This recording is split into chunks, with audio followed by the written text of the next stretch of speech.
Hello dear students. In the previous class, we studied about the mechanism of DNA replication, which was given by Watson and Crick. To continue with that, today I will be explaining you a very interesting phenomena which was proposed by Francis Crick, and that is called as central dogma for flow of genetic information. What is it? Let's find out. In a cell, how is the information passed on from the source to the cell machinery? Francis Crick explained it in this manner.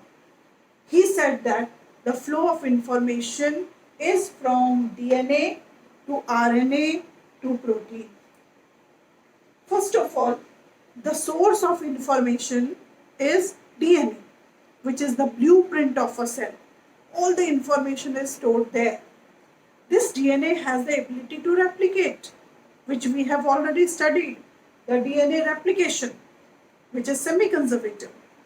So the first step of central dogma is DNA replication, which we have already studied. Now, this DNA further transforms or passes on the information from the nucleus into the cytoplasm by a process called as transcription. So through transcription process, the DNA is able to pass on the information in the form of RNA. It has the ability to produce three types of RNA. mRNA, messenger RNA, which is actually the information which has to be carried or executed. Then tRNA, that is transfer RNA, which will help in executing to convert that information, and rRNA, that is ribosomal RNA, which also helps in some way or the other in converting the information. So the first step is DNA to RNA, that is transcription. Then this RNA, which has got the information, that is converted to proteins by a machinery inside the cytoplasm, and that process is called as translation. So the central dogma is DNA to RNA, the information is passed on, that process is called transcription. From RNA, that information is executed in the form of protein synthesis by the process called as translation. Okay. This process is there in all the cells, be it a bacterial cell or a plant cell or animal cell, and many viruses. But there are few viruses which have RNA as a genetic information, RNA as a genetic material. Then what happens in them? How the flow of information is there? In them, there is a process called as central dogma reverse. What happens in them? RNA is a genetic material. This RNA will form DNA by the process called as reverse transcription. There is an enzyme called as reverse transcriptase that will form the DNA from RNA. And then a similar process, DNA, which is formed from reverse transcription process, will form RNA, mRNA, tRNA and rRNA, and then from there the protein is produced. Okay, so this is about the central dogma. It's in this central dogma we have already studied about the replication. Today we will take up transcription, and transcription is a very lengthy process. I will today focus on the first part of the transcription process, which is transcription unit. What is a transcription unit? How it operates? We will discuss about it. And the mechanism of the transcription we will study in next lecture. So let's study about the transcription unit. So in the process of transcription, we must first know about the importance of transcription unit. What is a transcription unit and why it is required? To understand this, we must know the basic difference between the DNA replication process and transcription process. In DNA replication, complete DNA in a cell is replicated, whereas for transcription, only few segments of DNA show transcription. Why it is so? Because the need of the cell for a particular protein is different in different cells. So only few segments are showing the transcription. And there are many segments in the DNA which are not even showing the transcription. Okay, so only a structure having a transcription unit will undergo the process of transcription. Second, both the strands of DNA are not responsible for transcription. Out of the two strands, only one strand is responsible for transcription. Just think, what will happen if both the strands they start showing transcription? Because both the strands of DNA, they are complementary. Complementary doesn't mean same. Complementary means if both the strands they start producing the mRNA, then at one time two mRNA strands will be produced having different information. So it will be very confusing for the cell. Also, at a particular time when both the strands of DNA will form two strands of mRNA which will be complementary to each other.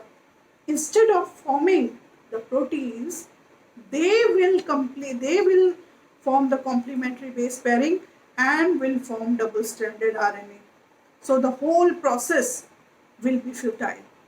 So the cell has a mechanism by which out of two strands of DNA, only one strand will be responsible for transcription, and that strand will be called as a template strand.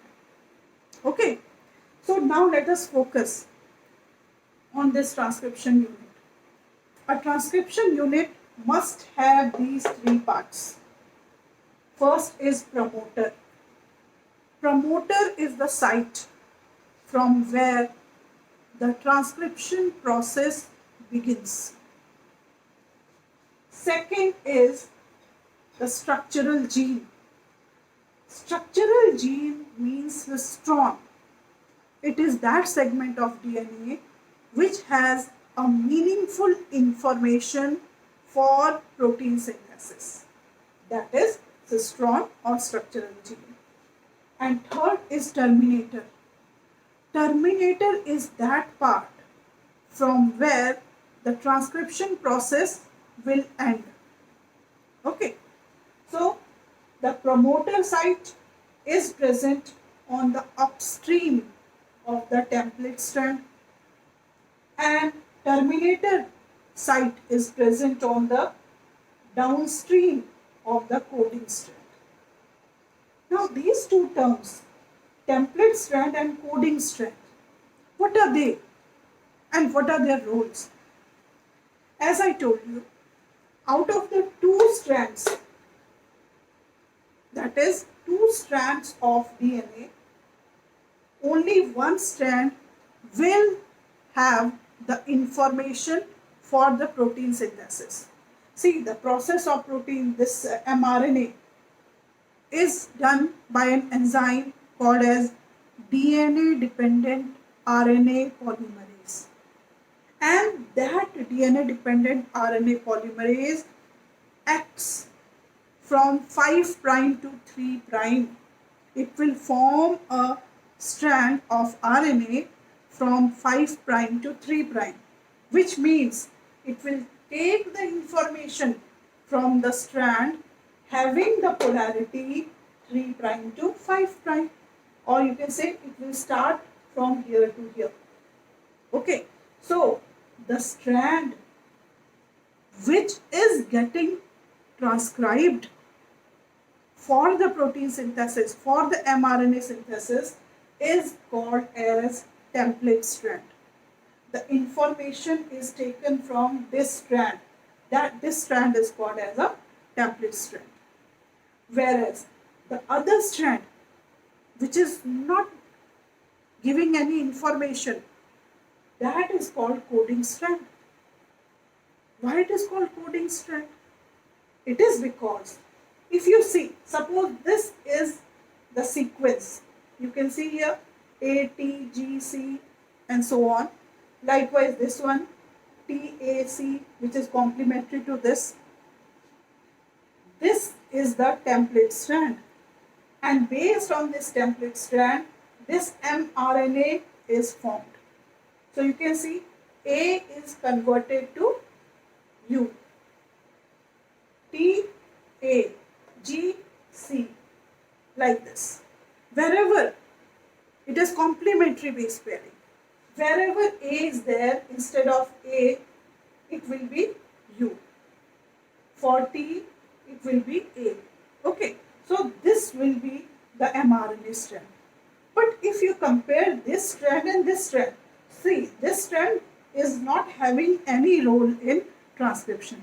But for our convenience, if we see, this strand and this strand are almost the same, only with the difference of the T is replaced by U.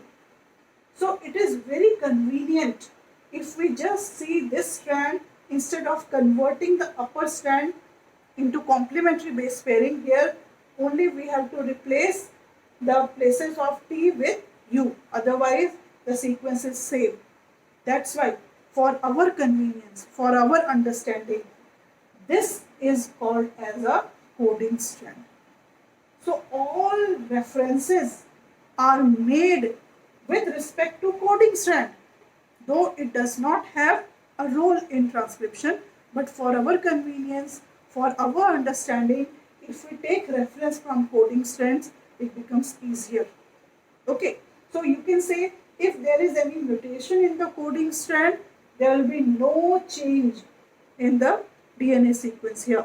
But if there is a mutation in the template strand, then there will be a change in this sequence also. Okay, that's why this strand is called as a template strand, which is responsible for the providing the information, and the other strand is called as the coding strand.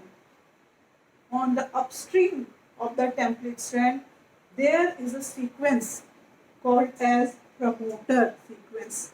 A specific factor, that is sigma factor, will act here. Okay, and the process of transcription will begin. We'll study about it.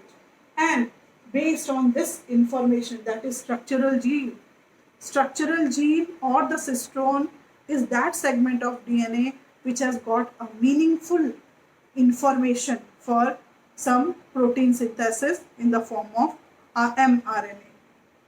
Then a point will come where a specific sequence, that is terminator sequence, will come, and from there will be no further transcription, and a factor will act on here which is called as a Rho factor.